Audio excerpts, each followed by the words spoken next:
श्री राम मंदिर का निर्माण भी इसी कालखंड में हो रहा है। काशी भव्य बनी, ये भी मात्र संयोग नहीं है। 354 अतिक्रमी थे, कोई छोटा काम नहीं था।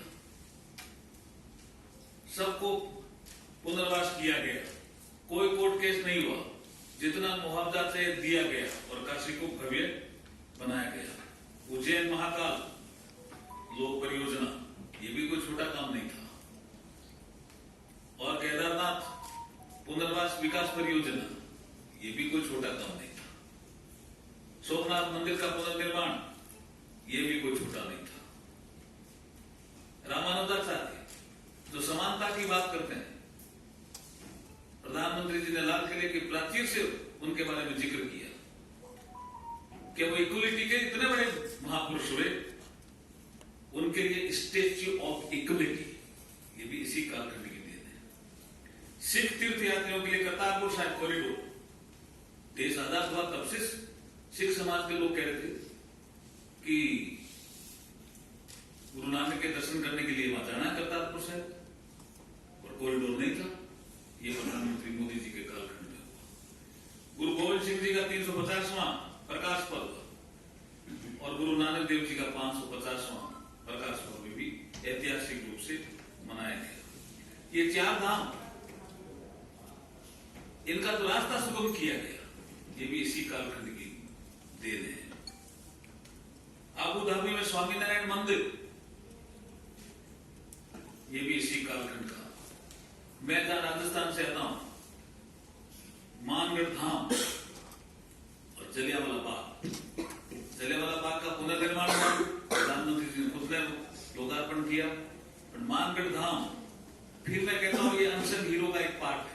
जैसे मैंने दुर्गा भाभी का जिक्र किया, ऐसे मैं मानगढ़ धाम का भी जिक्र करना चाहता हूं आपके सामने। 1913 का वह दिन, अंग्रेजों की गोली से एक ही दिन में कह रहा हूं मैं, अंग्रेजों की गोली से एक ही दिन में 1500 से ज्यादा आदिवासी समाज के पुरुष, महिला और बच्चे मारे गए।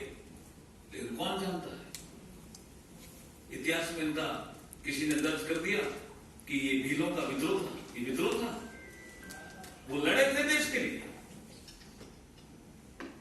क्या हम अंग्रेजों के इस कानून को नहीं मानेंगे? उसको विद्रोह करके कह दिया। प्रधानमंत्री नरेंद्र मोदी जी पहली बार यहां गए मानगढ़ धाम। ये देखिए कितना बड़ा काम उन्होंने किया। और मानगढ़ धाम की विकास की परियोजनाएं, उसके बारे में चिंतन, ये सब हो रहा है। आप देखेंगे कि एक बड़ा काम और हुआ है संस्कृति मंत्रालय के द्वारा। आपको लगता है कि ये जो मूर्तियां चोरी हो जाती थी, ये तस्करी के लोग, तस्कर कितने होते थे और हमारी संस्कृति को नष्ट करते थे, हम कोई बहुत बड़ा उसमें पैरवी नहीं करते थे, हल्की पैरवी करके छोड़ देते थे। तो आप आंकड़ा देखेंगे तो चकित रह जाएंगे। 2014 से पहले खाली चोरी गई 13 मूर्तियां वापिस है, 13। और 14 के बाद कितनी आई? 231। You just see the speed and scale. यही नरेंद्र मोदी जी के 9 साल के कालखंड के हर योजना में यही है। उन्होंने स्केल भी बढ़ाया और स्पीड भी बढ़ाई। कहां 13 मूर्तियां आई इतने सालों के प्रयासों के बाद, और कहां 2014 के बाद 231 चोरी गई हमारी मूर्तियां, वस्तुएं वापस गई।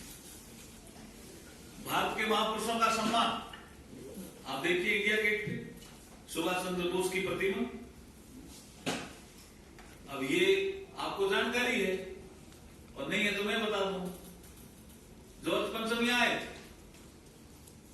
जॉर्ज पंचम आए, कोलकाता से दिल्ली राजधानी बदली, एक समारोह हुआ और बाद में लगा कि भाई 36 में उनकी डेथ हो गई 1936 में जॉर्ज पंचम की।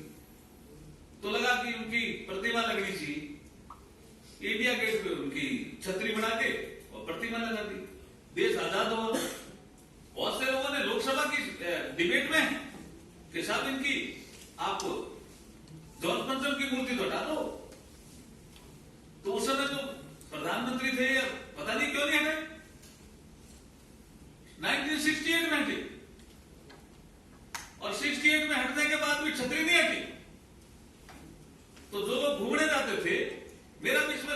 एक सवाल था कि जो लोग घूमने जाते थे पूछते थे ये क्या है, ये जॉर्ज पंचम की छतरी। जॉर्ज पंचम नहीं था वहां, लेकिन छतरी के कारण जिंदा था।